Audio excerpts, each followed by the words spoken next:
gorgeous human beings of the channel. A summit of sisterhood for me, for you, for us. This summit is so refreshing. I'm so happy. I can't even tell you. I've seen women come together and speak so many times over the course of my career, and I've never seen anything quite like this. This feels unique. I really love the angle that everyone brings. I love the truth, the honesty, the transparency, the heart that shines through every single thing. Everyone that you're seeing, they're showing up exactly the way we know them. And I think that's the most beautiful thing, because believe it or not, speaking live, knowing that what you're saying is going to be kept and recorded and used, and there's a lot of pressure on that. And sometimes when people show up on camera, they change. And it's just been such an incredible thing to watch every single person that comes up just be exactly who they've been. We just recognize our people immediately. It's just a masterpiece. I'm so glad. I'm so happy. Today, I'm over the moon to bring the next participant up with me. I am excited to see how we're going to navigate this, because there are some extremely amazing parts about her that you won't be able to experience during this time. You're going to understand what I mean in a minute. But one thing about Nadine that I really love so much is that she really brings an energy of mystery and magnetism, that like her presence is always felt, but you always end up feeling like you want more. And that's a rare thing. A lot of human beings are, trying to figure out how to be seen and how to fit in and but I feel like a lot of the energy Nadine brings to the room is like, I'm here and you wish there was more of me, but it's more than enough. And you also know it. It's a very unique frequency that she brought to the channel. And so I'm excited for you to experience her and learn from her. And so without any further ado, why don't you come meet me, the gorgeous Miss Nadine Termeer.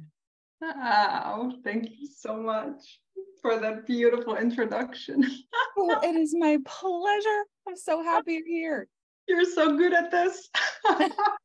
You know what? I was thinking to myself, this has been the easiest thing, because we just know each other so well. It really at this point just feels like introducing someone I've just done life with for 2 years. It's so easy. It's amazing. This is really how you know how much work has been put into this, because I tried to think the other day what it would have been like if we would have done the summit like on the first month of meeting each other, what that would have looked like compared to this summit. And I'm like, the womanhood, the evolution, this is such a this is a triumph. It's such a representation of growth, and I'm so proud of all of us. Yes, I am too. Good. So let's start. You said the first thing you might want to talk about is this 2-part story about the channel. So I want to know what that is. Yes, well, it's truly the beginning of all of this, and how I'm now looking back to it's a story. So I feel called to tell. Do it. And first of all, I want to say that this space has been so healing for me. I truly feel that we have changed each other's lives in this group, and it's been really, it's been compounding my connection with life. So it's a big deal. Oh, it's a huge deal. That's so beautiful. Thank you for that. That's gorgeous. Wow. Can you imagine if people after this just decide that they're going to prioritize sisterhood in their lives and show up differently with the women that are put on their paths, and that they just lean in and see who, how they can be for each other. And if this is a ripple effect, oh my God, if this becomes the ripple effect. Yes, exactly. And it's a ripple effect that you started, right? It's when I first came into your world, that's what I felt. That's what got me in. It's your heart and the way you connect to people. And I think we will all be these ripples. Everyone in your world will. And also to our children. So I'm thinking immediately about my daughter and how she was 6 months old when I started this, and now 2.5. it's crazy. And I'm so grateful that I get to pass all of this goodness on to her. Wow. Oh my gosh. I'm so touched by that. That's incredible.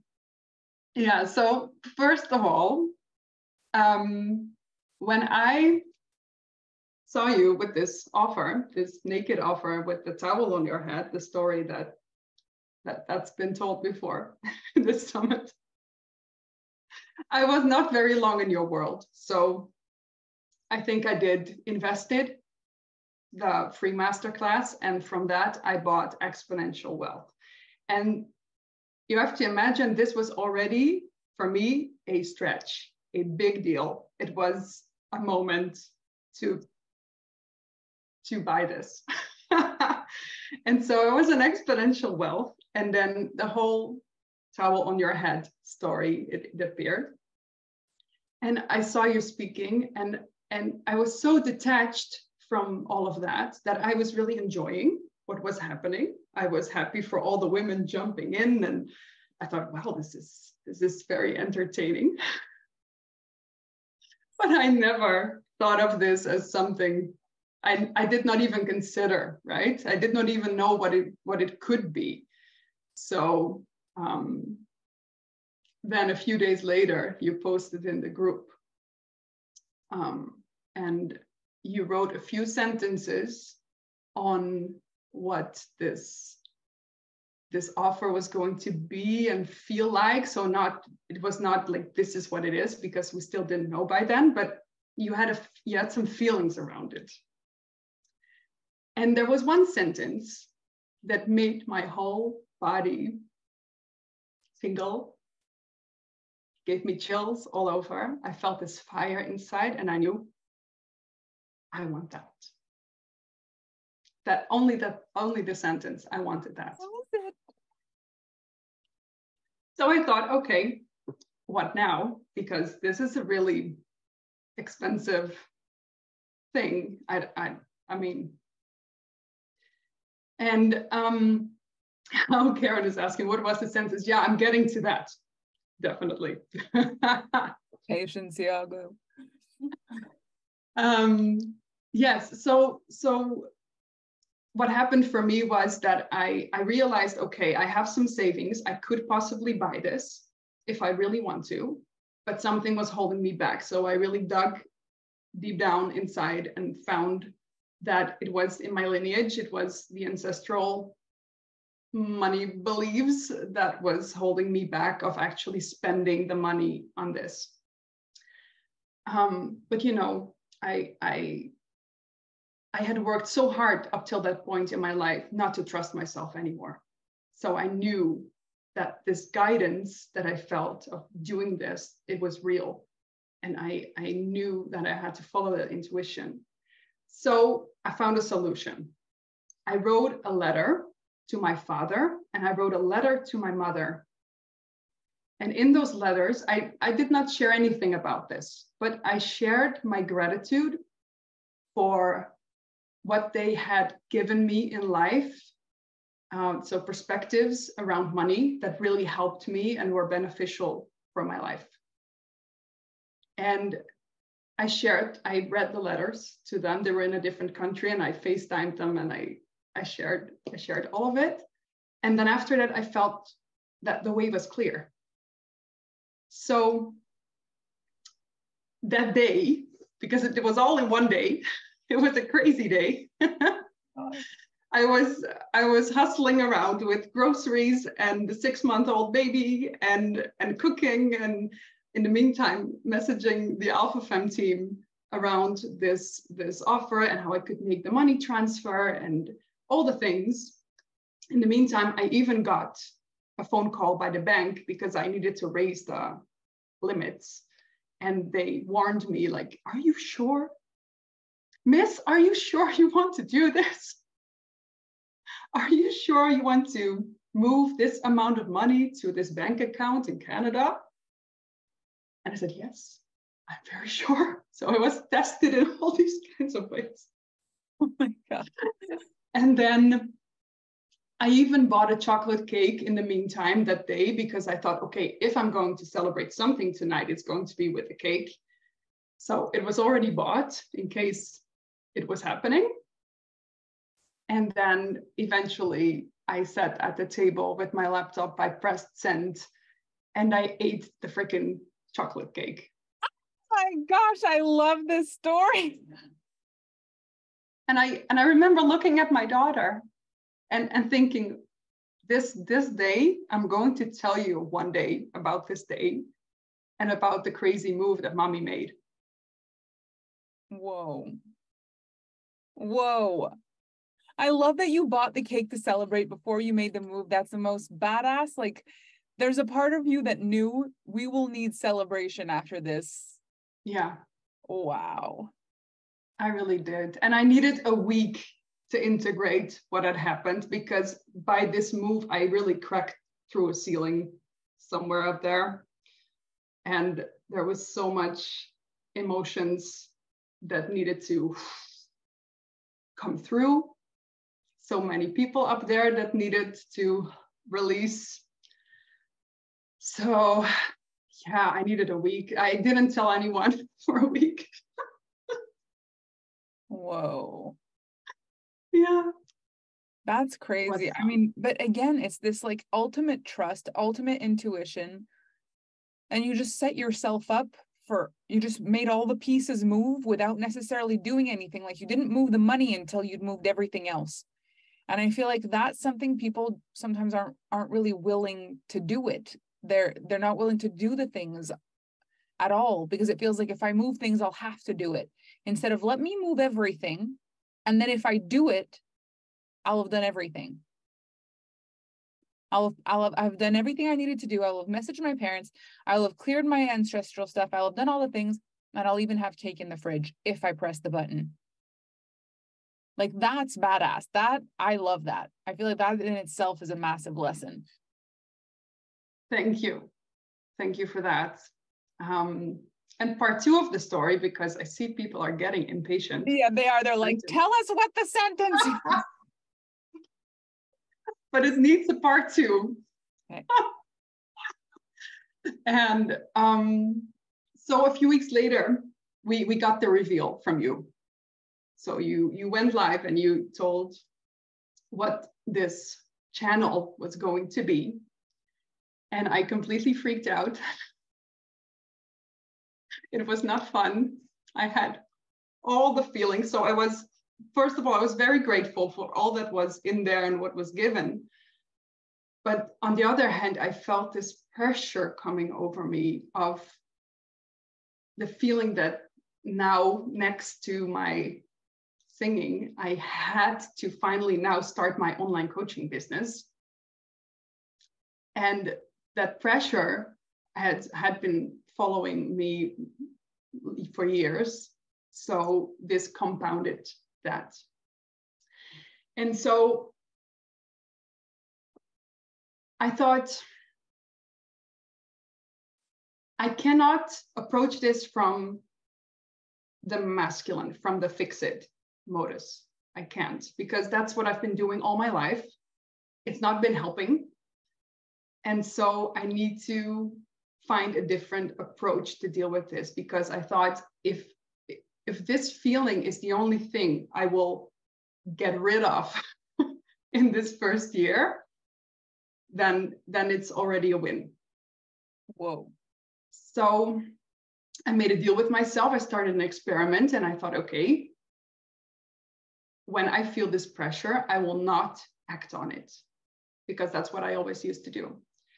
And so every time I felt the discomfort during the channel, I started being with my emotions. We had a beautiful example this for you this morning with Juliet. I started to be present with the discomfort and really feel it in my body, and not act on this feeling, just feel.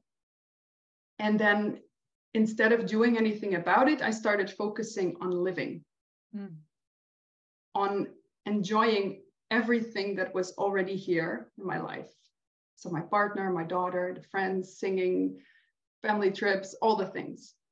And every time I felt this feeling back in my body, and it came back frequently.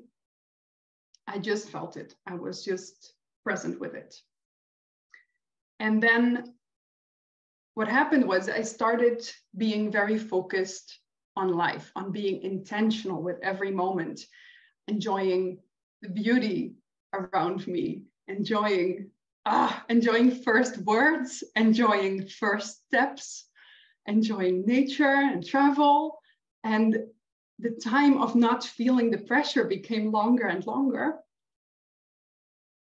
And then at the end of what was almost a year, I found that the experiment had succeeded. I had created a way of living, that a way of being intentional with life that was so next level for me. And so the sentence in the post that made my whole body light up and made me buy this experience was, you will feel intentionality in a whole new way.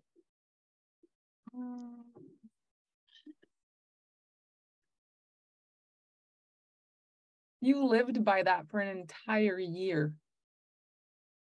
Yes. This makes me so happy. Like, when you think about that pressure where sometimes when we feel that, the answer feels like avoid. It's the opposite of intentional. It's the opposite of lean in to your feelings. We do the opposite. When there's something that's living in our body that we don't want to feel, we avoid our body at all costs. Like, no. And instead it was like, when this comes up, I'm going to let it go, but I am going to expand everything else. 1 year. That's one heck of an experiment. Yeah. Wow. It was. And I felt every time the pressure came back, I felt like a complete failure. So, I mean, it's up and down. But I had tried the other way. I had tried it before and it didn't work. So I did not have anything to lose. That is massive.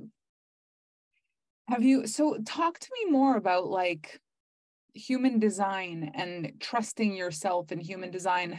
Have you found that the way you navigated yourself that year was in alignment with your authority? Like, where's the connection there? Yeah, it's very much connected. So my inner authority in human design is splenic, and before I would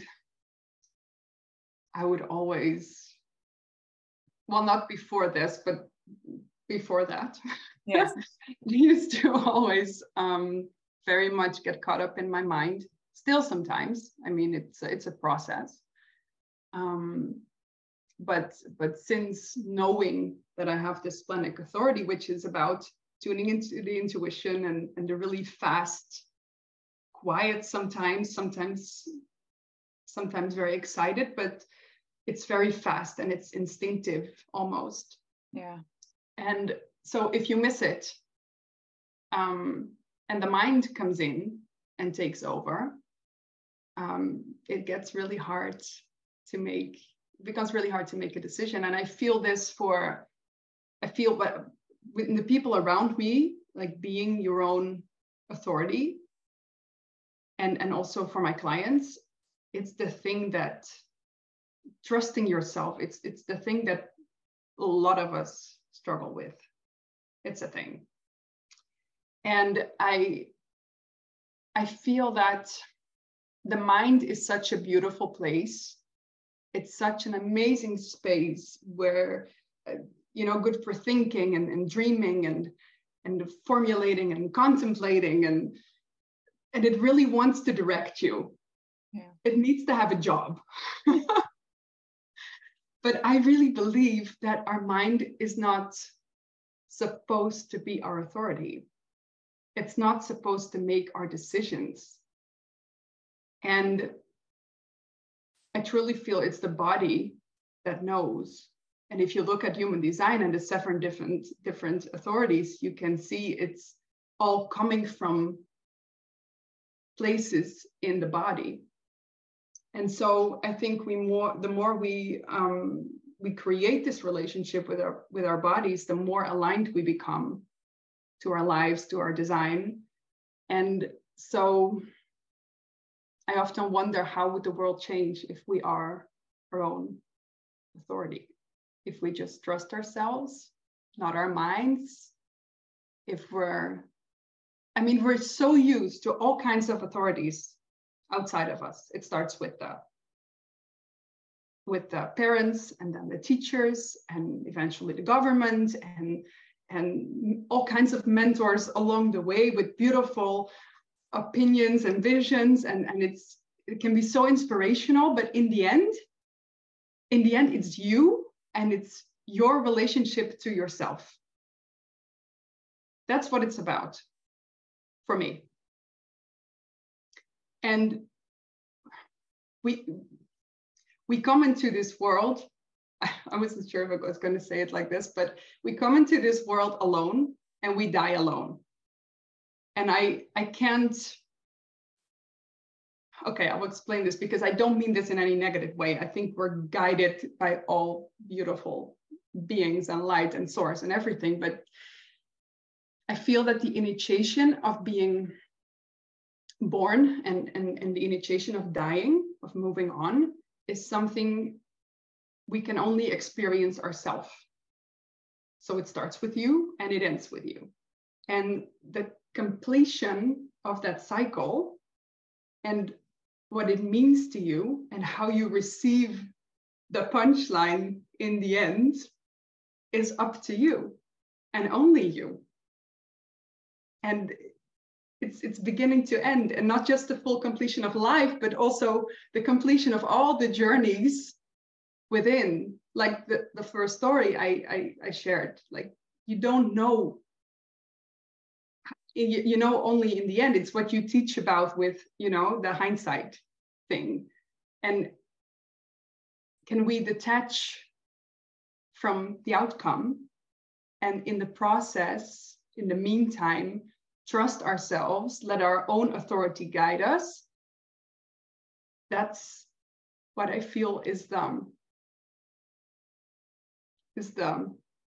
how do you call this? Magic. It's the magic. You know what I love about this also? Like, for those of you who don't know what human design is, or maybe hearing this for the first time, it's a modality that really incorporates basically the most potent astrology, I Ching. Like, it really is a beautiful human navigation system, is how I like to call it. And I use human design a lot in my business, especially with my private clients and my masterminds. But how it really works is that each person has their own unique design, their own unique energy type. And with that energy type comes an authority. And so I have a sacral authority, which basically, it's like this gut, feeling I get. If something's right for me, I'm like, something's not right, emotional authority, we were talking about with Juliet before in her processes, when I was saying this is really great for emotional authorities because it brings you back to neutral. The spleen is the most sensitive of all the authorities. It's the one that's like, if you're not in tune with yourself, you could miss it, because it is immediate what it is.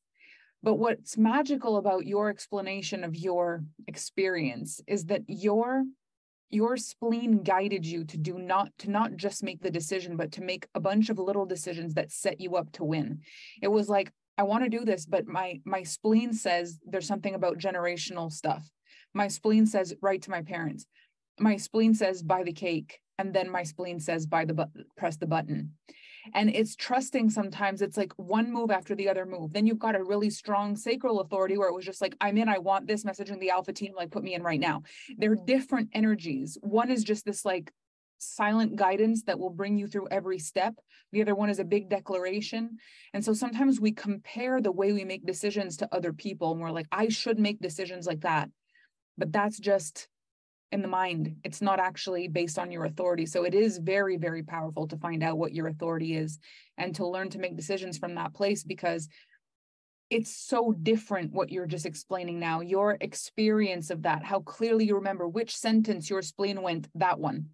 The fact that you said, this is the sentence, let's go on a quest. And that you tapped into that splenic intuition every day for a year until one day you said, whoa, we did it. Like that is so much alignment. It's extraordinary. Yes, it's thank you. You explained this very well. And it doesn't come with reason. That's the thing. And the mind wants to come with a reason. And usually, you know what? People want explanations from us. And this is an interesting thing that I've found, especially with interviewing a lot of you ladies in the channel.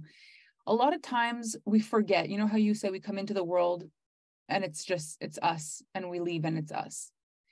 It's myself. I come into myself and I leave myself behind, like, or I leave with myself. And when we are on the planet, a lot of times it feels like we need to ask permission for things. So it feels like, how am I going to explain this? It's not just following my intuition. It's then also figuring out how I'm going to explain that my intuition said it was a good idea. And it's usually in the trying to figure out how you're going to explain it to other people that your mind needs to figure out why it's doing what it's doing. Because if you didn't have to tell anybody, you'd make decisions way faster and way more bold. It's the fact that you've got to figure out how you're going to explain to people what the heck you just did that is sometimes like, wait, let me think about this. And how am I going to explain this? So going back into yourself, you didn't tell anyone for a week. You made the decision, you followed your own whole process. And then 1 week later, you declared what you did. Exactly.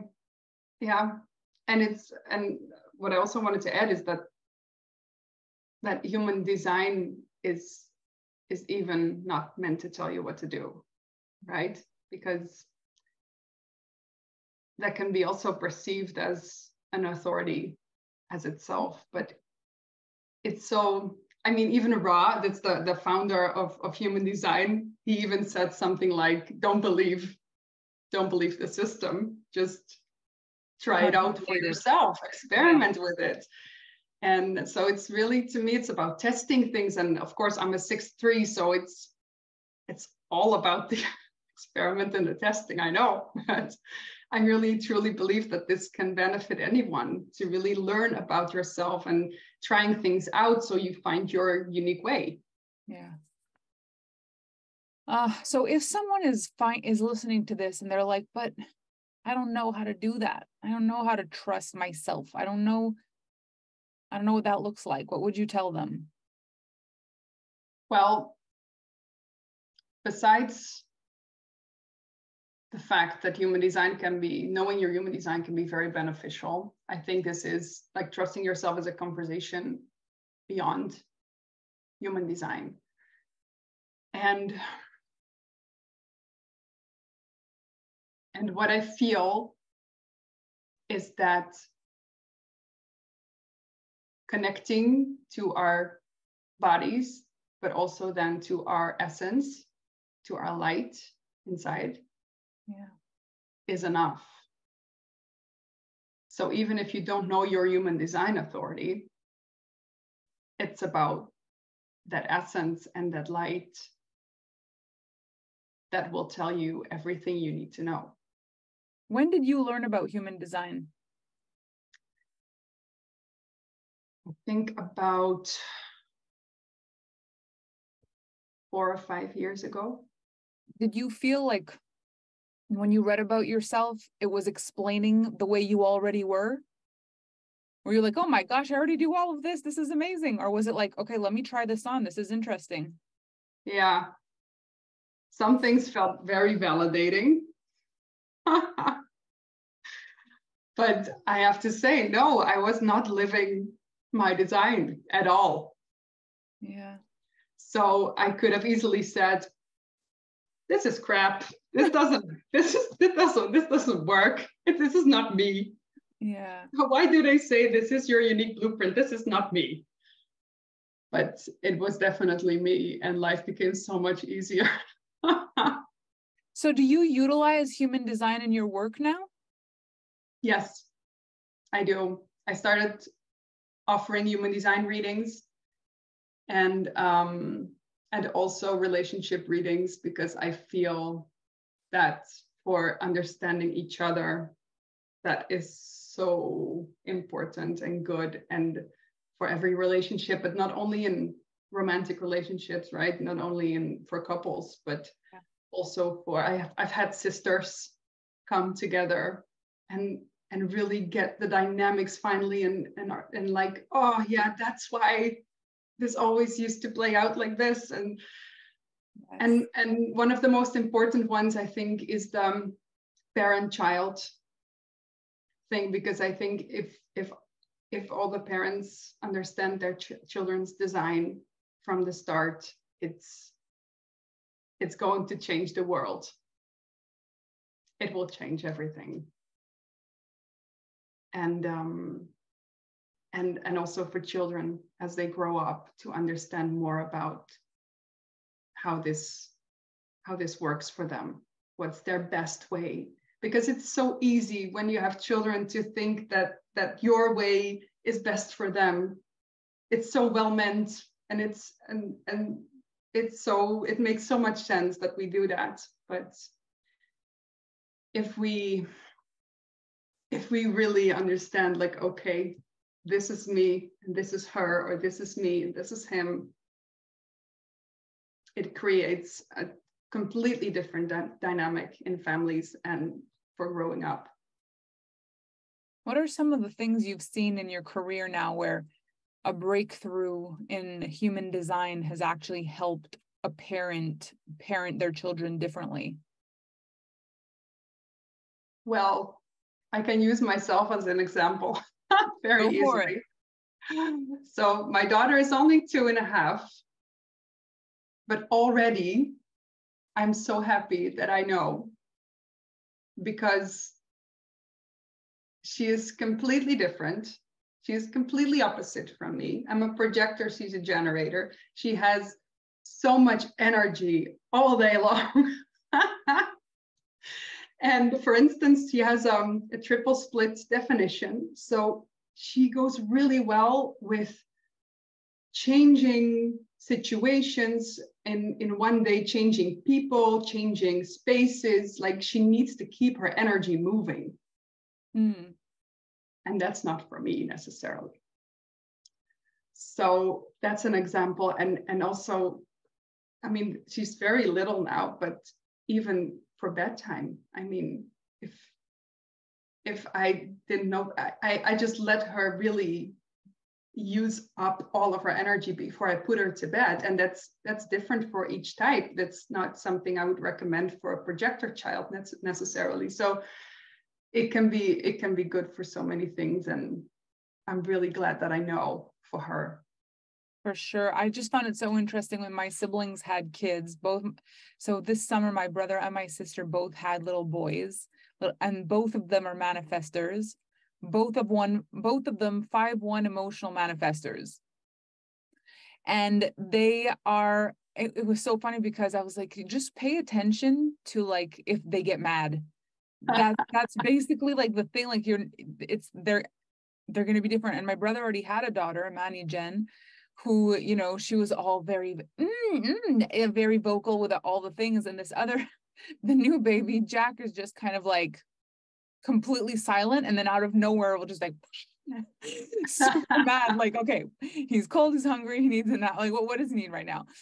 Whereas, you know, Beatrice would be chatting, and then you'd never know. She wants to play, she wants to eat, she wants to drink, she wants to go. It could be a million things that she wants. She happy, and so with the manifestors, it's like immediate anger if they're not comfortable. It's so easy to know, you know, if there's a chance that you could just reorganize them, or it's a simple thing, it's fine. But if it's like a basic need that's lacking, they freak out. But it's so easy to navigate a manifestor baby, because they're telling you, they're like, hey, something's wrong. Like right now, like 3-4 months old, you can tell right away. And I find that so fascinating. And seeing, like, having one kid, if you did have like a projector child and a Manny Gen child, and the Manny Gen has all this creativity and ideas and all the things, and the projector is like super efficient and then needs space. If you don't know that, you'll be like, be more like your sister, be more like your brother, be more like your sibling. Like, can't you be more? And it's like, no, I can't be more of anything. I'm me, you know? And it plays out in so many different ways. My dad and his brother, my dad's a projector, a splenic projector and his brother's an emotional manigen. Mm. And so one's an artist, a painter, a builder, a carpenter, a businessman, you name it. He's everything. He has the energy for all of it. And my dad is a businessman and never understood why he didn't just focus on one thing. Just focus on one thing. It's like, tell a manigen to focus on one thing and see how that goes. And so then who's the parent of this operation? Well, of course, it's a generator with a sacral authority. And so how does that all work out? And if you don't really know how people are different, you wonder, why aren't you like me? Why do you want to be different than me? Why aren't you listening to me? When in fact, it's more like, how do I get to know you so all of this falls into place, which is such a cool concept, I find. Yes, it is. It is so cool. And then we're not even talking about the centers and how we influence each other daily with that, right? So there's so many things that are so beautiful to know. Yeah. I love your explanations of your family. It just makes me laugh so much because since I've come into human design, I love to look. I love to see how people behave and how they interact and how they are. And it's always so funny to watch the dynamics of a person who's got a very, very clear bandwidth. And my dad's splenic authority, it's very sensitive. Like the minute he's done, he's like, okay, we're done. We're done with that. And then we might want to change subject because no, I'm done talking. We need to just watch TV or play a game or something. Like we're done talking. And then my sister and I are manigens. My mom's a manigen. We're just like, okay, no problem. We just changed the subject. And my brother's like, we're not changing the subject. I want to know all the details of this. With a super focused generator energy, he could talk till midnight. And so how do you navigate that in family dynamics and not feel like you're left behind or that people don't understand you? What I love is like when you realize nobody understands each other unless they're curious enough to find out. And that's the beauty of human design. Everyone until myself and everyone I've known before human design felt no one understood them. And after human design felt it was a big journey to learn to understand everyone, which is such a different way to see life. No one understands me versus trying to understand everyone around me to see why this is the way that it is. Yeah. Yeah. And all of us in the channel have different designs. That's the other thing that's so cool. To see the ones with the big personalities versus the ones that are like very detail oriented versus the ones that are very introspective versus the leaders versus the role models versus the ones that make a bunch of like, oopsies, sorry guys, the ones with the 5 lines that get projected on, and the ones with the connectors, the one that makes sure that everyone ends up in Tulum, the ones that host the external calls and the mastermind calls. Like, it's the fact that there were so many different energies that made it that it could everyone fit also. Yeah, it's so beautiful that everyone complements each other. And if we get aware of that, not only in a group like this, but in the whole world, if we would get aware of that and how we influence and how we really bring each other's sides out, if you know what I mean. Yes. Then something magical will happen, because now we're mostly not aware and we expect everyone to be the same. And we're just not. And then it's just a question of being disappointed, or kind of what Lisa said, looking for compatibility instead of looking for something that you like or that you like about somebody. When you're looking for compatibility, it's like, unless we're the same, I don't know how to relate to you. That can be really difficult when you find out how different we really are. My brother and sister each have a 1 line. My brother and I each have a 5 line, and my sister and I each have a 3 line. So my sister's a 1-3, my brother's a 5-1, and I'm a 3-5. So we all have a little thing in common, but those things are so different. Like they were able to do the school thing and be so good at it, and I just couldn't do it. And my parents would say, not wanting to be mean, but just like, your brother and sister can do it. I was like, I know that. I can very clearly see that, over here with my 3 line messing everything up. I'm aware that they've got it, like I just can't explain why I don't have it. But then that leadership piece, like, I'll make any decision, my brother will make any decision, my sister will stare at a menu and study every price and every item on the menu before she makes a decision. 5 line leadership, 1 line overthinking everything. So it's so cool to see, like, even in the smallest things of life, how if you look at someone, you say, you're different than me, can we even get along? Instead of, I love this about you. I love this quirkiness about you. I love this lighthearted thing about you. I love this funny thing about you. I love this leadership quality. I love whatever it is that I can see that I can fall in love with about you. Yes. When I found out about my friends' designs, for instance, I fell more in love with them, with all of them. It made me love them so much more, because I really saw like, oh yes, this is you. And it's such a really great aspect of you, where before you might think, yeah, she's always like this, right? And for the channel as well, we shared all of our designs at the beginning somewhere. Yeah. And I was actually happy to see that list, because if I did not, I would have felt like something was wrong with me. Aha. Between all these manifesting generators who were like doing all the things constantly and active on social media. That's so true. That's very wise. So a year after you've had this whole full circle, like year of intentionality, then is that when you launched your business? Well, almost. I had my call with you. Oh, okay. Hang on. That was right before I launched my business. So tell us about that.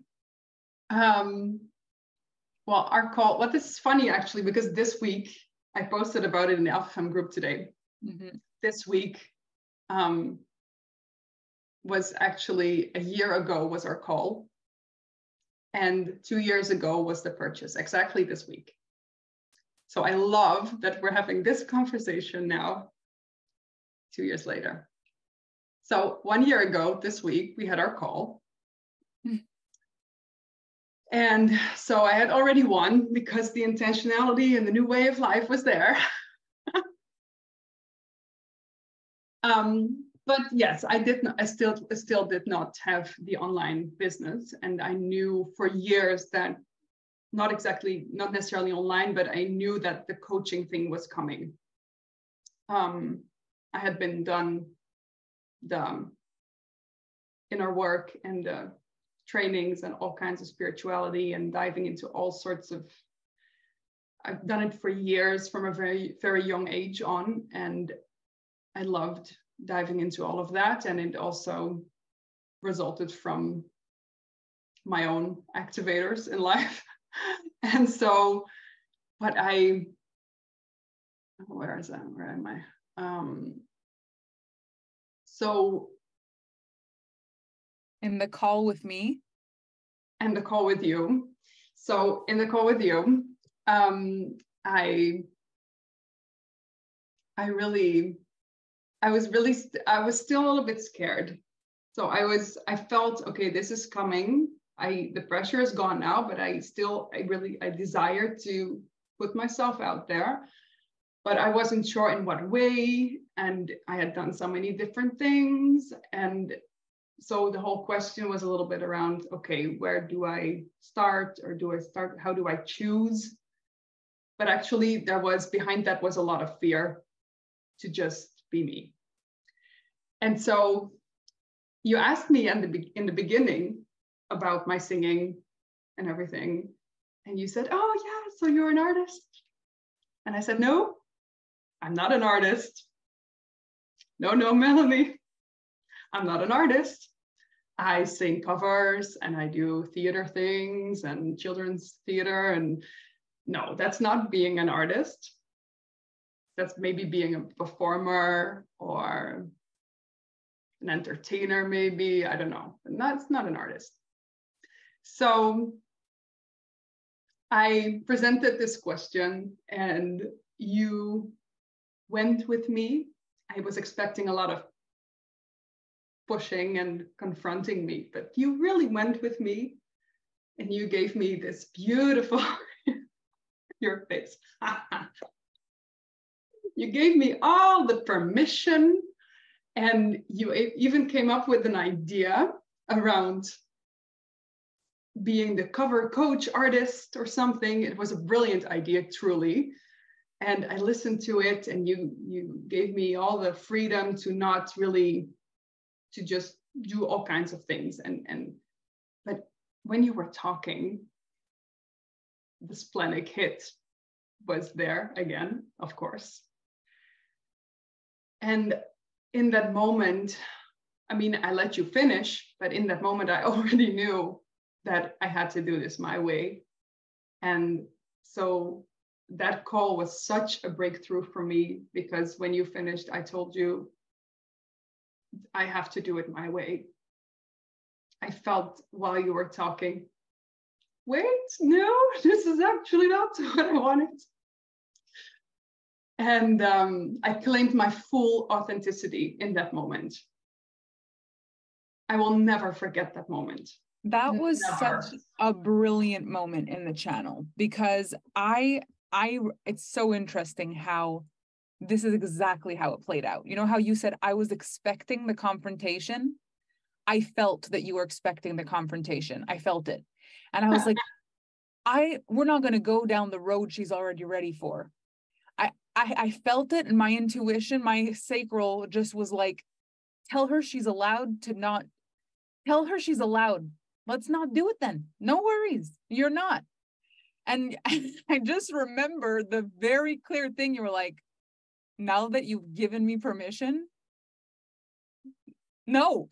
Like, it was only valid as long as you could fight it. And the minute you were allowed, it was like, well, that just crumbled. This was only fun when it was a fight. If I'm allowed, that was an iconic moment of the channel for us. Like, people, the energy of that call, people were just like, there was like a sigh of relief. And I think a breakthrough for a lot of us where we do that in our lives, where it's like the underdog thing, or the, you know, you're fighting against something and it's taking up all your life, all your focus. You're procrastinating for years, this thing you know you're meant to do, you know, and then one person tells you, yeah, you're allowed to procrastinate it. Don't do it. It's fine. And you're like, wait, what? Excuse me? That's not what I want. And it's like, oh, well, you made your decision. That took you long enough. So now what? Okay, this is so good. So then what happened? Well, you made me promise that I would never say anymore that I was not an artist.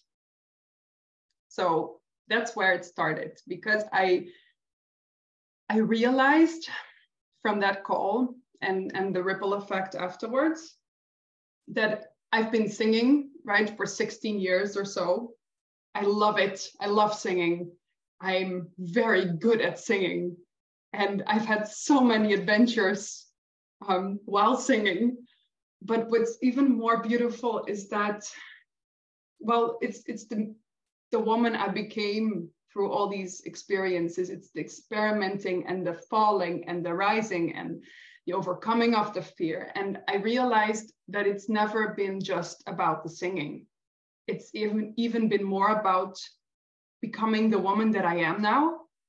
It's not only the artist on stage, but becoming the artist of life. And this is what I wish for anyone. And this is what I bring to my business now, to my coaching, through my human design. I wish for people to remember their unique way, their unique gifts, to set themselves free from conditioning, from all the limits, right? I want them to break through all the limits inside of them. It's the experiencing of inner freedom. That's my highest mission. That's what I feel that it's always been. And I know that I will always take every single step myself along the way.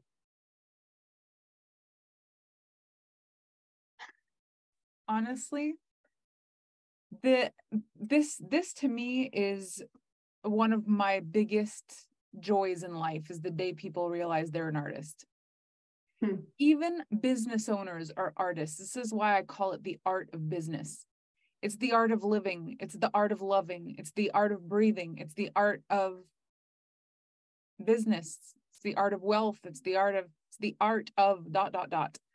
And when you realize you're an artist, you're a creator through music, through words, through knowledge, through business, through money, through transformation, you start to give yourself your own, it's like all of a sudden you pick up the paintbrush and you say, okay, I'm ready. Like, what do I want to do today? Whether I want to paint myself the house of my dreams, the relationship of my dreams, the family of my dreams, the financial situation of my dreams, or whether I paint a song that comes to life, I'm an artist. And that gives you the freedom to create your life. And what do you need to do? You need to let go of everything you're not so that you can realize what you have available to you. And it starts with that feeling inside that makes you stop every time you go for it. I love that you had a journey of 1 year of intentionality to then claim that you're an artist and build the art of your life. Like, what a story.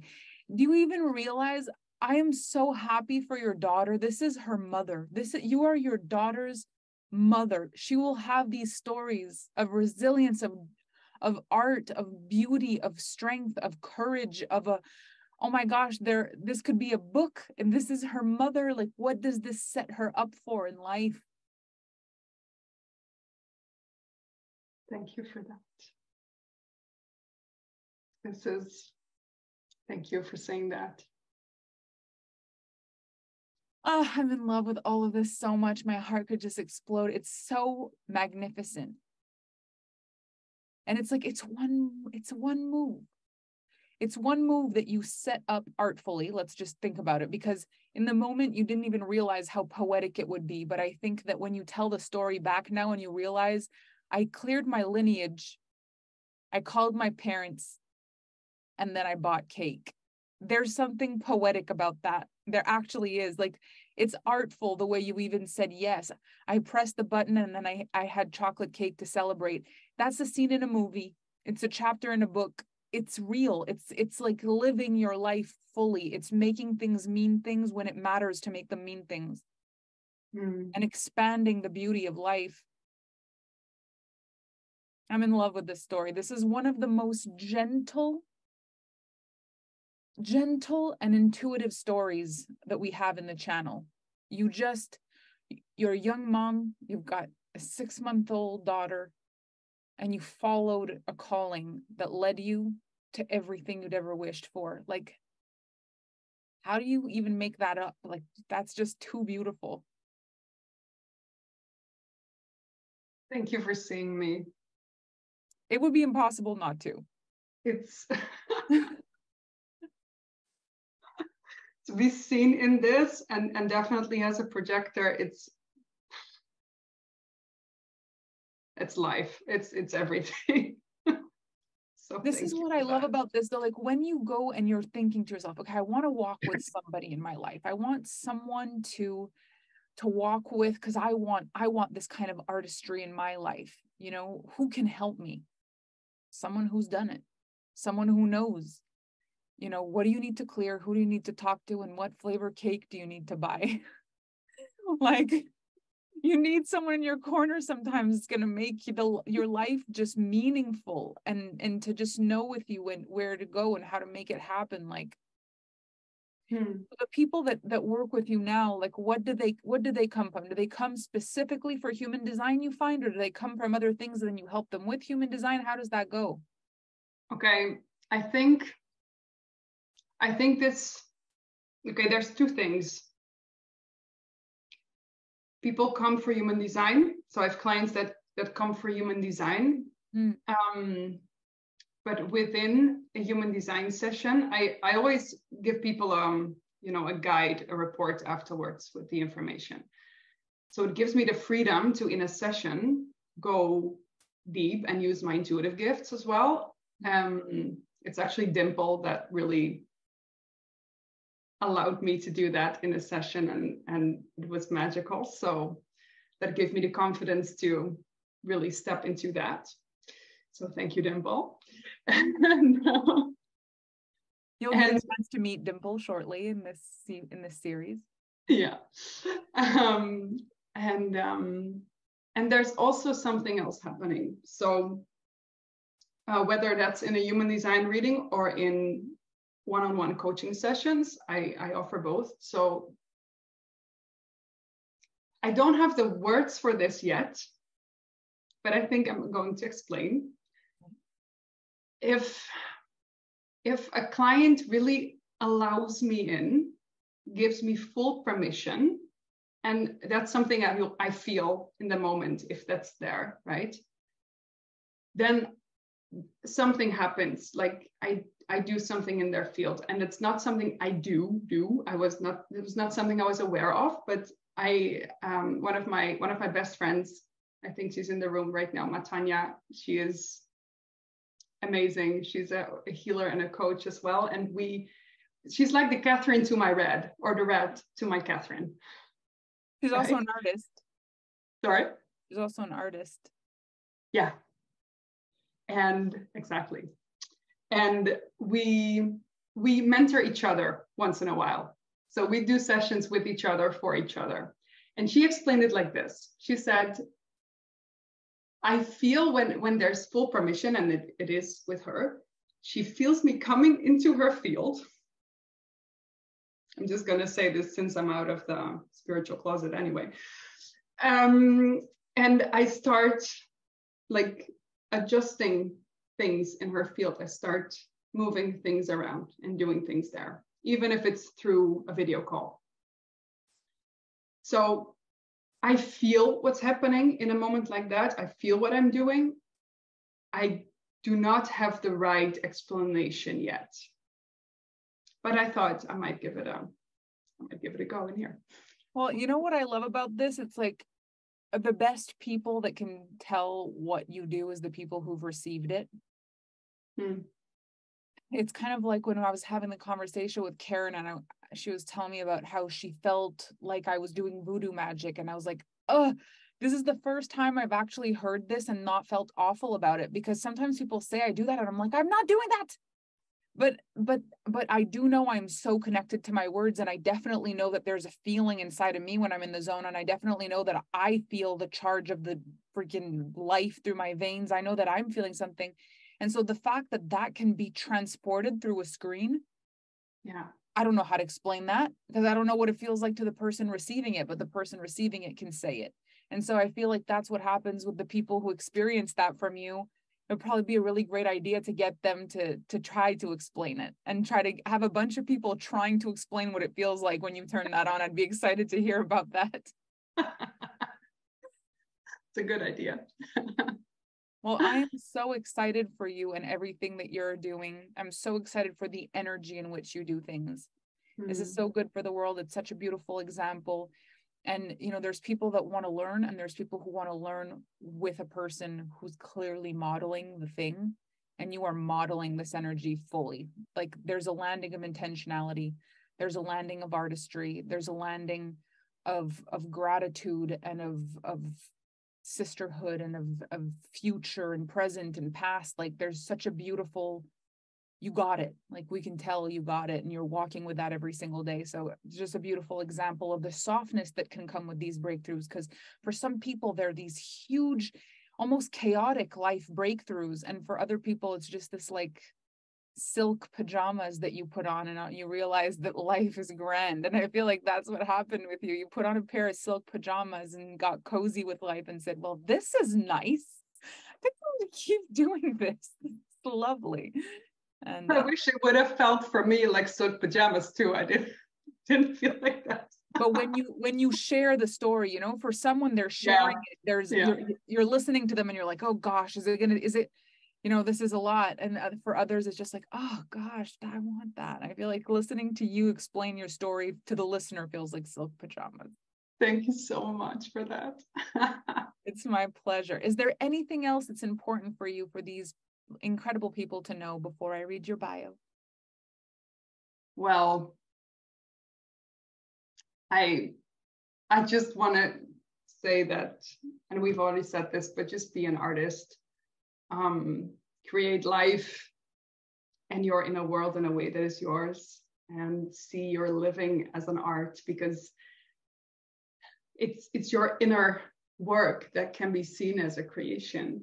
You are creating you, and it feels for me like you get to decide the song and how the song is sung, and you get to decide the colors on the canvas and how they are applied, right? And so you are your own piece of art with your pain and your joy and your lessons, your path. And it's you get to add all these beautiful structures along the way. And I often feel like the body gets to create its own cells, right? And the mind gets to create its own thoughts. And your spirit gets to create its own journey. So it's yours. It's yours every day. You're here to do it your way. Just be the artist of your life. Okay, I think you just gave me all of your quotes. And though I think I had so many good ones, the whole thing, but I think you just gave me 3 of my favorite quotes you've said right there. Like, I cannot wait to put this on your quotes. That was brilliant. Thank you. Whoa. I really suggest that you go back, you listen to this, you screen record what you just said, and you make that a reel, because that was a masterpiece. Okay. Oh, gosh, the brilliance of this group. Feels so alive. Good for the soul. Okay.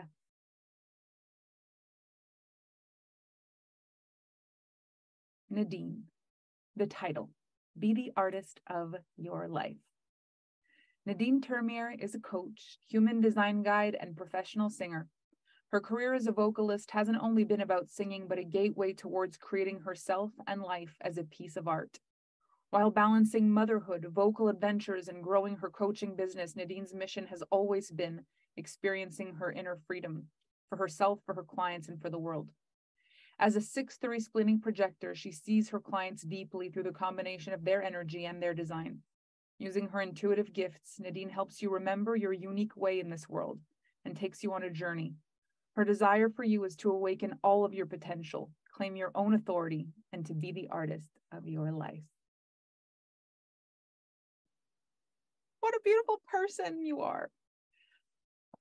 And I have seen people become more of an artist just by being in your presence, just by you being in the room. And I think that's actually a very specific 6-line trait, like that role model energy. People come into themselves just by being around you. And so if you come into your purpose on top of that, it's an expedited channel. Like, people tap into that exact thing people experience you doing and start to make sense of things just by being around you. So I'm sure everyone who ever listens to this ever will take a little piece of that with them. Thank you for your generosity on this call. Thank you for the beautiful story. And I'm sending you and your daughter and your family the most beautiful love vibes of artistry and magic all throughout your life. Thank you so much for these 2 years. It's been an honor. Thank you so much. For me, it's been an honor too. And it would be definitely an honor what you describe. If people would only, take away that, if they would take away what you just described, that means the world to me. So thank you. Thank you so much. It is my pleasure. Oh my goodness. So we have only one more call today, and then we'll be back here tomorrow with more incredible speakers. Every time someone comes on, I'm like, my gosh, can this get any better? How is this even happening? More love, more beauty, more every time, more. It's extraordinary. So thank you so much, Nadine, for being here. Everyone, thanks for joining us again. This evening, we have Barry and Brandon joining us. I'm very excited. And tomorrow, another lineup of extraordinary speakers. So please come back, come be with us for what's coming up next. And we thank you so much for having journeyed with us so far in the channel. We will see you on the internet. Thank you again, Nadine. Bye. Bye.